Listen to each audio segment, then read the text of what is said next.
Europe banned these tools from Harbor Freight. And you probably own some already. You thought Harbor Freight was the land of smart savings, the place where dads go to stock up, fix stuff, and feel like legends of home repair. But what if I told you that some of the tools you proudly tossed into your cart are flat out illegal in Europe? Not frowned upon, not kind of cheap, but banned.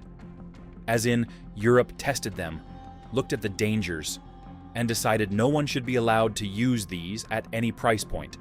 So how did you end up with banned tools in your garage, and nobody warned you? Simple. While Europe was passing safety laws, you were browsing the clearance aisle, trusting a red sticker instead of reality. And that's why this video exists. Because the tools we're about to talk about weren't banned for fun, they were banned for danger. So don't look away. Let's start with the first of 7 tools. Europe refuses to sell you and why you're still using them. 1. The chainsaw sharpener. That became a red flag. You probably bought this one because it felt like a smart upgrade. Why pay a shop to sharpen your chainsaw blades when you can do it yourself for the price of 2 fast food meals? So you grab the Chicago electric chainsaw sharpener from Harbor Freight, toss it in your cart, and feel like a certified backyard mechanic. You tell yourself it's safer, cheaper, and more convenient. You're taking control. But here's what Europe saw: exposed gear components.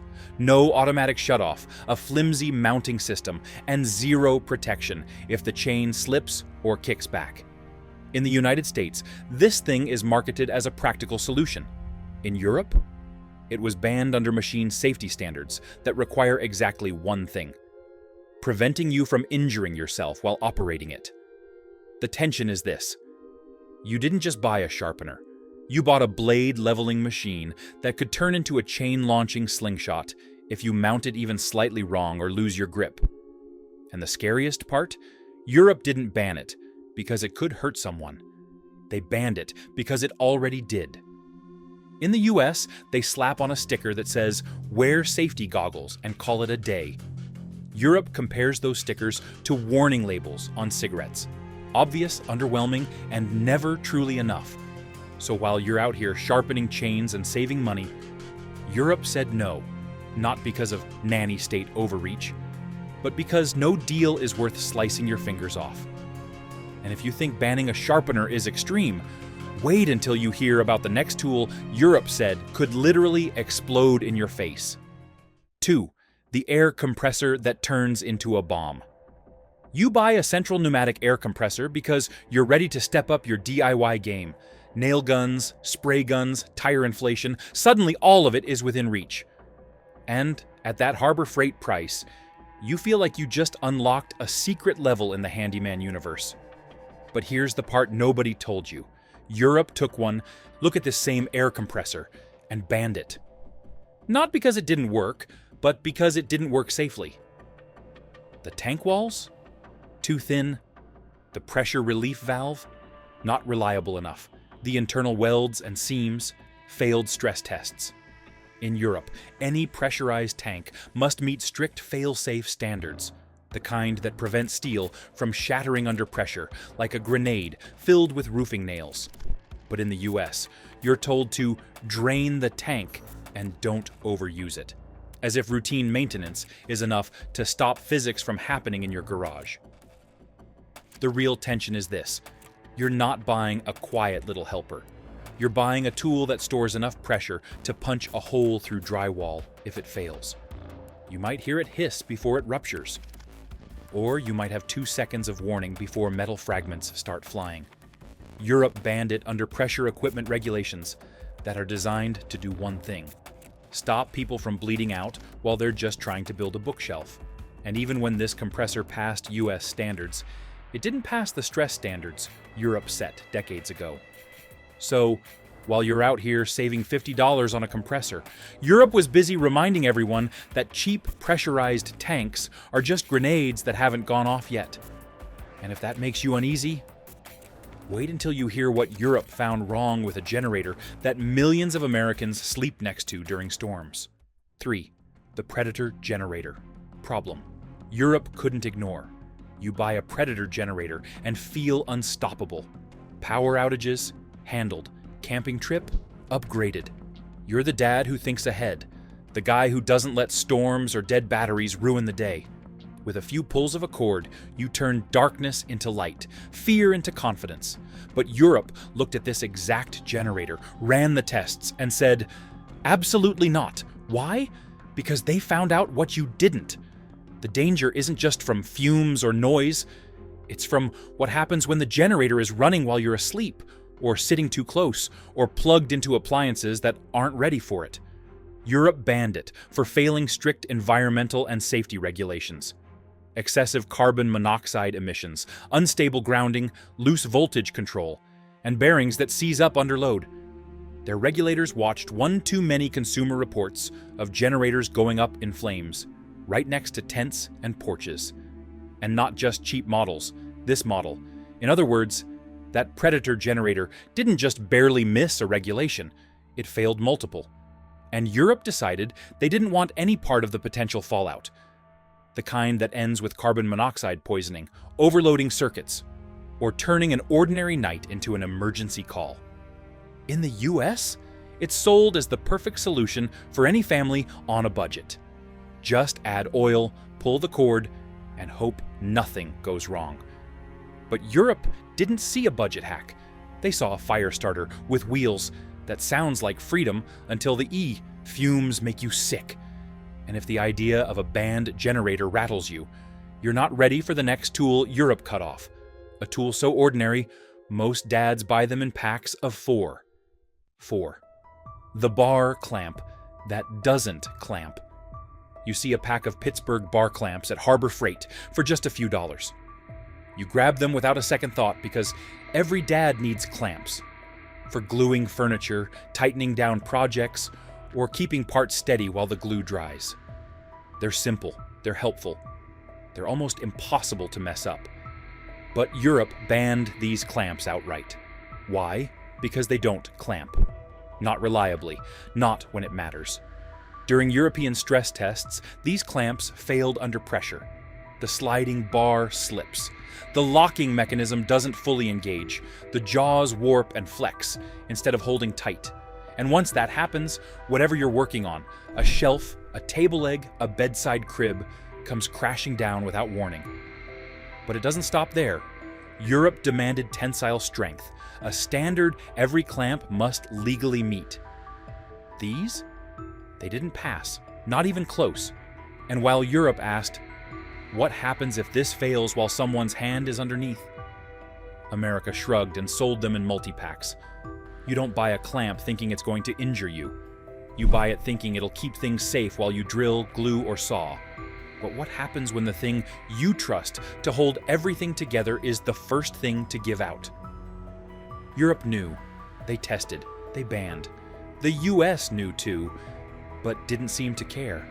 And if a simple clamp can fail you, wait until you hear about the next tool Europe labeled as a handheld accident waiting to happen. 5. The angle grinder, with the spin of death. You buy a Bauer angle grinder because it feels like the next step up.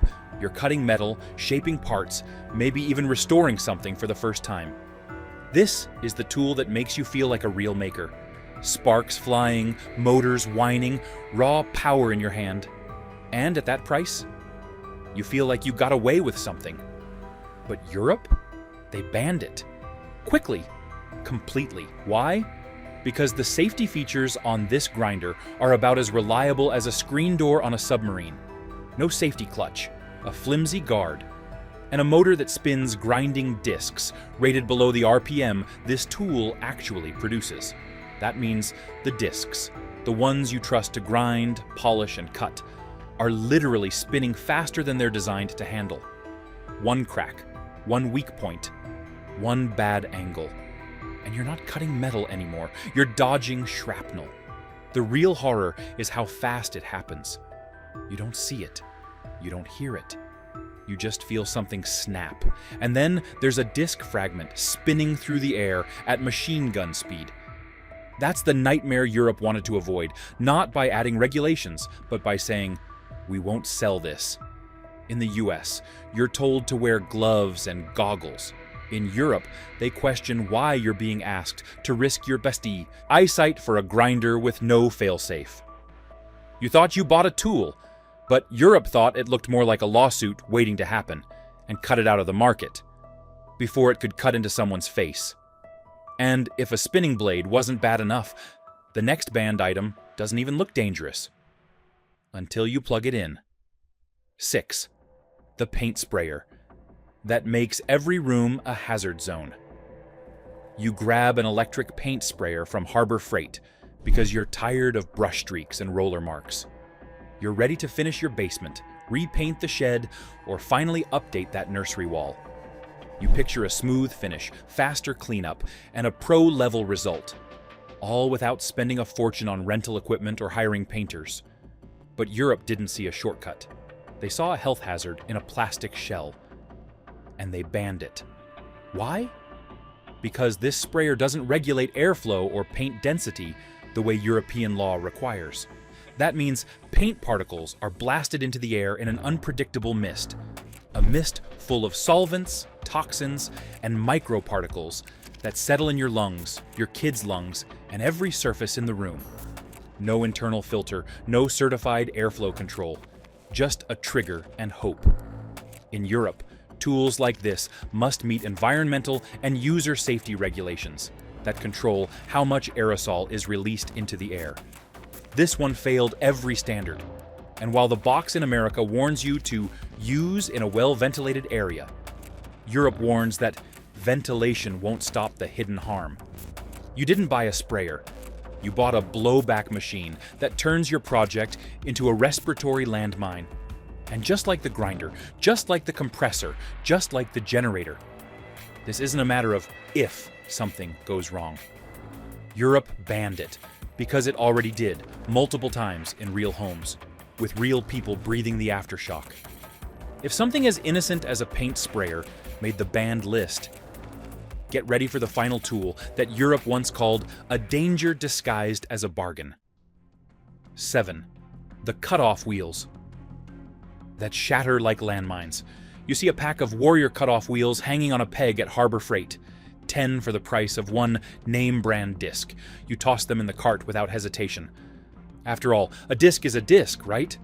They cut metal, they wear down, and they get replaced. Simple. Except Europe banned these. Completely. And once you hear why, you'll never look at a discount grinding disc the same way again. These Warrior wheels are bonded with cheaper resin, inconsistently cured, and not rated properly for speed. That means when you mount one on a grinder, especially a higher RPM grinder, the wheel can't always hold together. The result isn't a smooth cut, it's a violent explosion of razor-sharp fragments, each one capable of slicing through denim, boots, or the side of your neck. Europe tested these discs and found that they shattered under normal use, not overuse, not abuse, normal use. Meanwhile, in the US, they're sold in bulk, labeled as contractor grade. No extra warning, no speed disclaimers, just a barcode and a discount. Europe didn't ban these discs to be dramatic. They banned them because dozens of users ended up in ERs with shrapnel cuts, embedded fragments, sliced wrists, and puncture wounds near major arteries. You didn't buy a pack of cut-off wheels. You bought a stack of tiny grenades, 5 inches across, held together by a 50-cent bond of hope and regret. But here's the part no one warned you about. All 7 of these tools were banned for the same reason.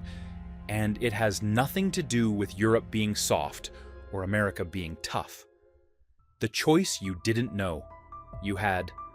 At this point, the curtain's been pulled back. 7 tools you thought were harmless, helpful, even smart purchases have been banned in Europe for one reason.